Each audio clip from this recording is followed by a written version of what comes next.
Bonjour à tous, je m'appelle Altan Karataï, je suis avocat au Luxembourg.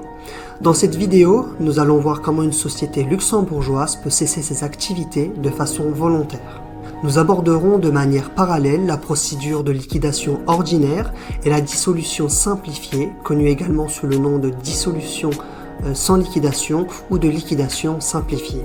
En droit luxembourgeois, la liquidation des sociétés est régie par les articles 1100-1 et suivants de la loi modifiée du 10 août 1915 sur les sociétés commerciales.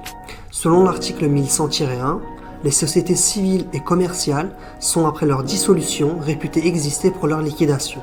De manière générale, la liquidation consiste à réaliser l'actif social, c'est-à-dire à le transformer en argent liquide pour payer les créanciers sociaux, rembourser aux associés leurs apports, et partager entre ces derniers les bénéfices restants ou boni de liquidation. La dissolution simplifiée est une exception au principe que nous venons d'énoncer.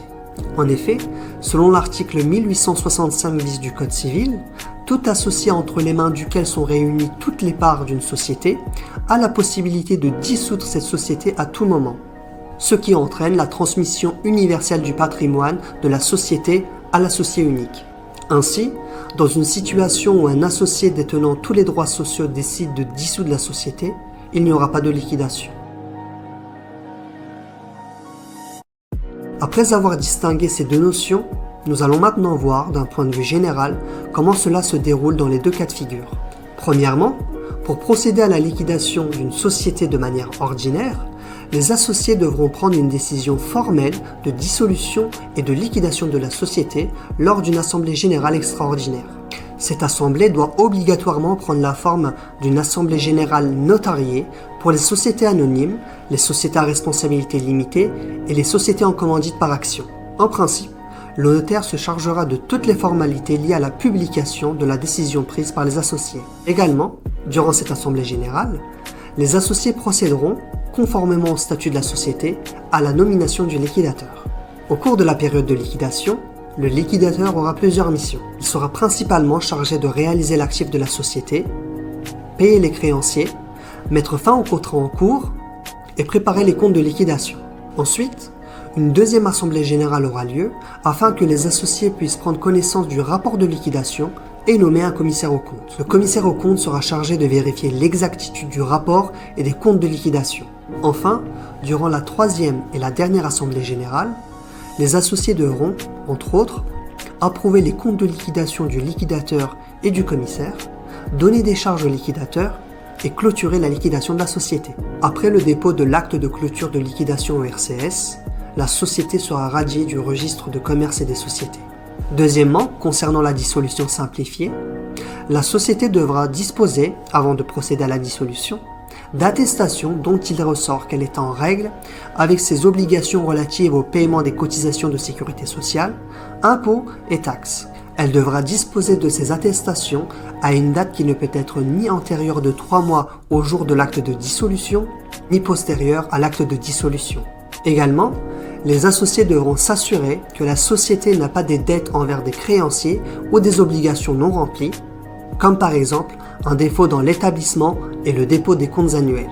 Pour procéder à la dissolution simplifiée, les associés devront d'abord réunir toutes les parts sociales en une seule main. Cela nécessite donc que tous les associés transfèrent leurs parts sociales vers un seul associé qui deviendra l'associé unique de la société.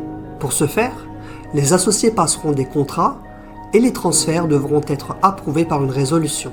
Ensuite, l'associé entre les mains duquel sont réunies toutes les parts pourra dissoudre la société à tout moment, obligatoirement devant un notaire pour les sociétés anonymes, les sociétés à responsabilité limitée et les sociétés en commandite par action.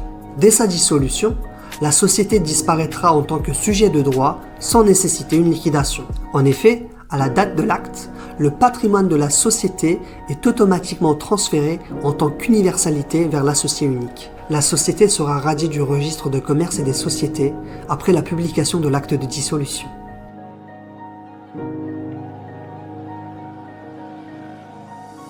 Bien que la procédure de liquidation ordinaire paraisse plus complexe et formelle que la dissolution simplifiée, chaque procédure a ses avantages et ses inconvénients. Le principal avantage d'une liquidation ordinaire, c'est qu'elle permet une clôture plus complète et ordonnée des activités de la société en traitant tous les actifs, passifs, dettes et créances de manière formelle et structurée. Ainsi, elle offre une protection juridique plus solide, en particulier pour les créanciers. Quant aux inconvénients, la liquidation est une procédure plus coûteuse parce qu'il est nécessaire de recourir à un liquidateur et un commissaire aux comptes. Également, c'est une procédure dont les délais peuvent être assez longs. La dissolution simplifiée, contrairement à la liquidation ordinaire, est moins coûteuse et plus rapide.